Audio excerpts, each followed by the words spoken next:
Bayangkan kalau kalian bisa berpindah tempat dalam sekejap. 1 detik di Jakarta, lalu paf, tiba-tiba sudah ada di Paris. Gimana kalau ini bukan sekadar mimpi? Apa yang dulu hanya ada di film fiksi ilmiah, sekarang mulai masuk ke ranah sains. Teleportasi, sesuatu yang selama ini hanya ada di khayalan, mungkin saja menjadi kenyataan. Tapi, bagaimana caranya? Apa ini benar-benar mungkin? Jangan kemana-mana, kita bakal mengupasnya sampai tuntas. Dulu, orang berpikir pesawat terbang itu mustahil. Tapi sekarang, kita bisa terbang kemana saja dengan mudah. Nah, bagaimana kalau teleportasi juga bisa terjadi dalam hidup kita? Teleportasi, secara sederhana, adalah proses berpindah dari satu titik ke titik lain tanpa melewati ruang di antaranya. Tapi, ini bukan sekadar menghilang dan muncul begitu saja. Ada ilmu di baliknya, dan kita akan menggali lebih dalam. Teleportasi berasal dari 2 kata dalam bahasa Yunani, tele, yang berarti jauh, dan portare, yang berarti membawa. Secara harfiah, teleportasi berarti membawa sesuatu ke tempat yang jauh tanpa melalui perjalanan fisik. Konsep ini sering muncul dalam mitologi dan cerita rakyat di berbagai belahan dunia.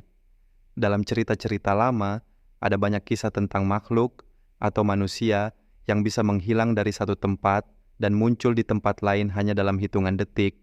Apakah itu hanya legenda atau mungkin ada dasarnya dalam sains? Di dunia modern, teleportasi menjadi populer berkat film dan buku fiksi ilmiah.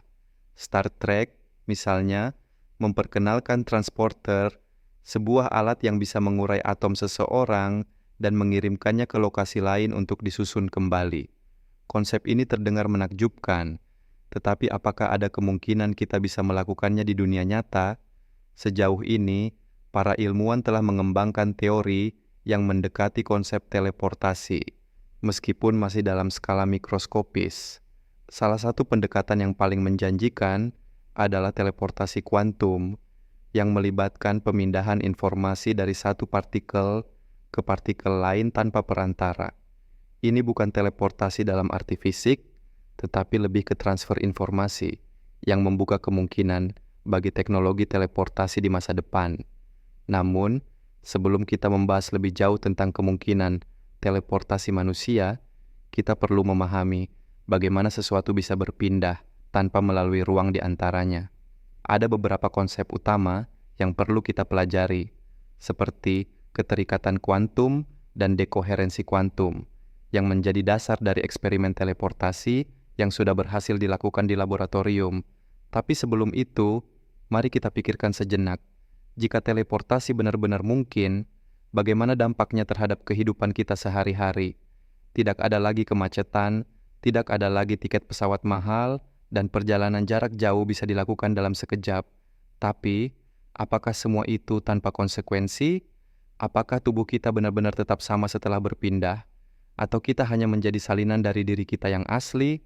Pertanyaan-pertanyaan ini yang membuat teleportasi bukan hanya isu ilmiah, tetapi juga filsafat dan etika. Dalam beberapa dekade terakhir, para ilmuwan mulai menguji konsep teleportasi dengan teknologi yang sudah ada. Salah satu metode yang sedang dikembangkan adalah menggunakan komputer kuantum untuk membaca dan mengirimkan data dalam bentuk atom atau molekul. Dengan cara ini, mungkin suatu hari kita bisa memindahkan objek kecil dari satu tempat ke tempat lain tanpa harus mengangkutnya secara fisik. Namun, masih banyak kendala yang harus diatasi. Salah satunya adalah bagaimana cara menangani informasi dalam jumlah yang sangat besar. Bayangkan jika kita harus memindahkan satu manusia yang terdiri dari triliunan atom. Bagaimana kita bisa memastikan bahwa setiap atom kembali ke tempat yang benar setelah teleportasi? Masalah ini masih menjadi tantangan besar yang belum bisa dipecahkan oleh para ilmuwan. Jadi, teleportasi mungkin masih jauh dari kenyataan, tetapi bukan berarti tidak mungkin. Seperti halnya penerbangan, yang dulu dianggap mustahil tetapi sekarang menjadi bagian dari kehidupan kita, mungkin suatu hari nanti kita bisa melihat teleportasi sebagai sesuatu yang biasa. Kita hanya perlu menunggu dan melihat bagaimana sains berkembang dalam beberapa abad ke depan.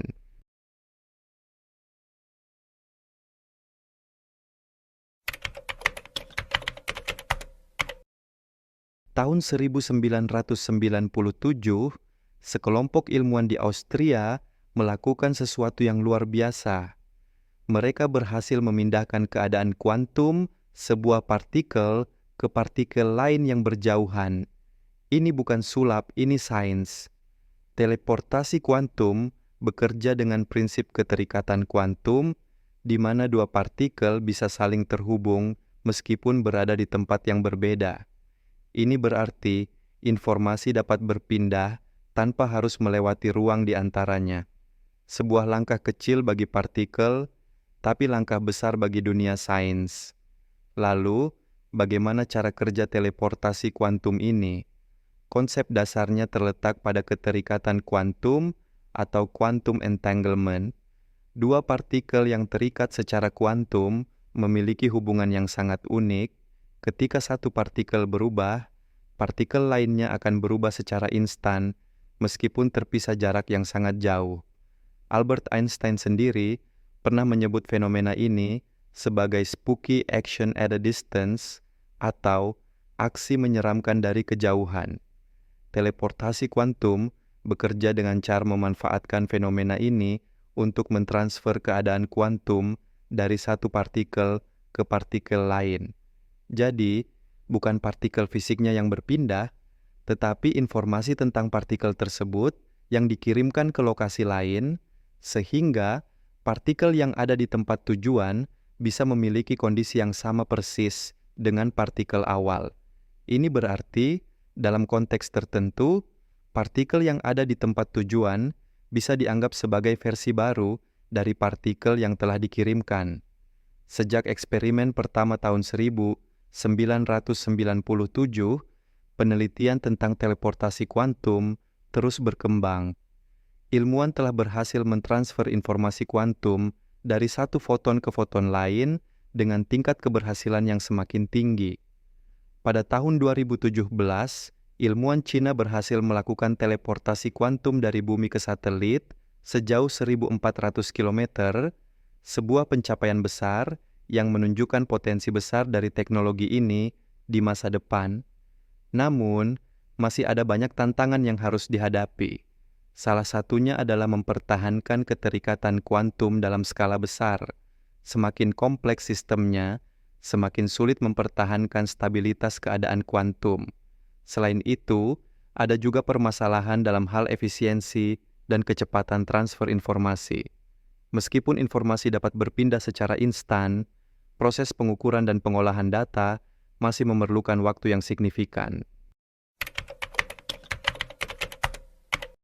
Teleportasi mungkin terdengar seperti solusi ideal untuk mengatasi jarak, tapi bagaimana dengan dampaknya terhadap masyarakat?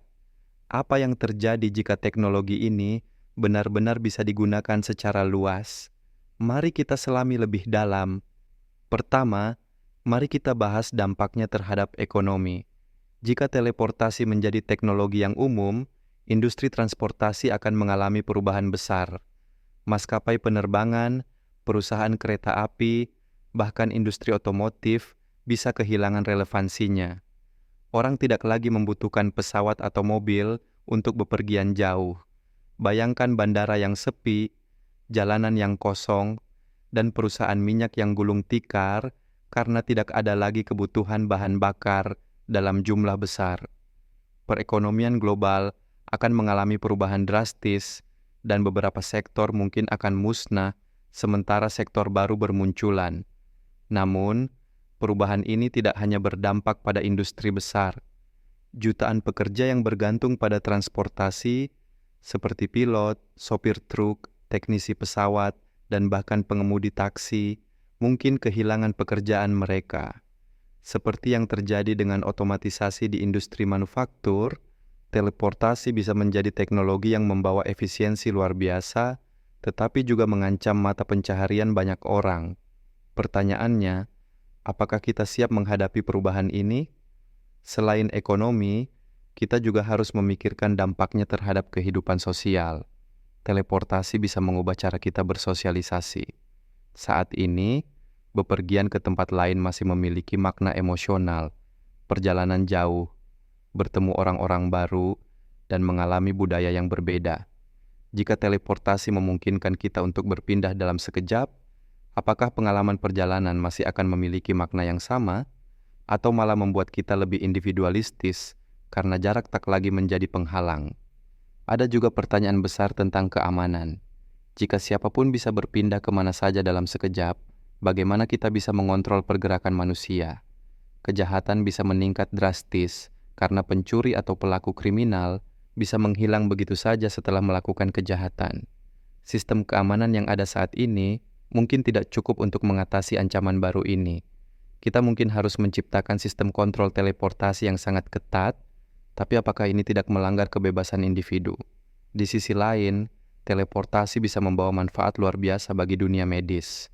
Pasien dalam kondisi kritis bisa segera dipindahkan ke rumah sakit terbaik tanpa harus menunggu ambulans atau helikopter medis. Distribusi organ donor bisa dilakukan dalam hitungan detik, menyelamatkan lebih banyak nyawa yang membutuhkan transplantasi. Bahkan operasi jarak jauh bisa dilakukan dengan lebih efektif, karena dokter spesialis bisa segera hadir di lokasi pasien tanpa harus bepergian secara fisik. Namun, ada juga dilema etika besar yang harus kita hadapi. Salah satunya adalah pertanyaan eksistensial. Apakah seseorang yang melakukan teleportasi masih merupakan orang yang sama? Jika proses teleportasi bekerja dengan cara menguraikan tubuh seseorang menjadi informasi dan merekonstruksinya di tempat lain, apakah itu masih bisa disebut sebagai orang yang sama? Atau hanya salinan yang memiliki memori dan identitas yang identik, sementara versi asli telah dihancurkan? Ini bukan hanya masalah sains, tetapi juga filsafat dan kepercayaan manusia tentang identitas dan kesadaran. Bayangkan, jika suatu hari teknologi teleportasi telah tersedia dan Anda memiliki kesempatan untuk menggunakannya. Apakah Anda akan langsung mencobanya, atau justru ragu karena takut bahwa diri Anda yang tiba di tujuan bukanlah Anda yang sebenarnya? Pertanyaan ini membuat kita berpikir lebih dalam tentang makna keberadaan kita sendiri. Selain itu, siapa yang akan memiliki kontrol atas teknologi ini? Apakah akan menjadi hak istimewa segelintir orang kaya, atau dapat diakses oleh semua orang? Sejarah telah menunjukkan bahwa teknologi baru seringkali pertama kali dikuasai oleh kelompok tertentu sebelum akhirnya menjadi lebih luas. Jika hanya orang kaya yang memiliki akses ke teleportasi, maka ketimpangan sosial bisa semakin tajam. Perjalanan yang dulu sulit dan mahal hanya akan menjadi kemewahan bagi mereka yang mampu membayarnya. Di sisi lain, jika teleportasi bisa diakses oleh semua orang tanpa regulasi ketat, dunia bisa menjadi tempat yang lebih kacau. Imigrasi ilegal bisa terjadi tanpa bisa dikontrol, penyelundupan barang dan perdagangan manusia bisa semakin sulit dideteksi, dan batasan negara bisa menjadi tidak relevan. Ini bisa memicu ketegangan geopolitik yang belum pernah terjadi sebelumnya. Pada akhirnya, teleportasi bukan sekadar inovasi teknologi, tetapi juga revolusi dalam cara kita memahami dunia dan manusia itu sendiri. Teknologi ini bisa menjadi berkah atau bencana, tergantung pada bagaimana kita mengelolanya. Seperti halnya penemuan internet yang menghubungkan dunia, namun juga membawa ancaman privasi dan kejahatan siber, teleportasi juga akan membawa manfaat, sekaligus tantangan besar.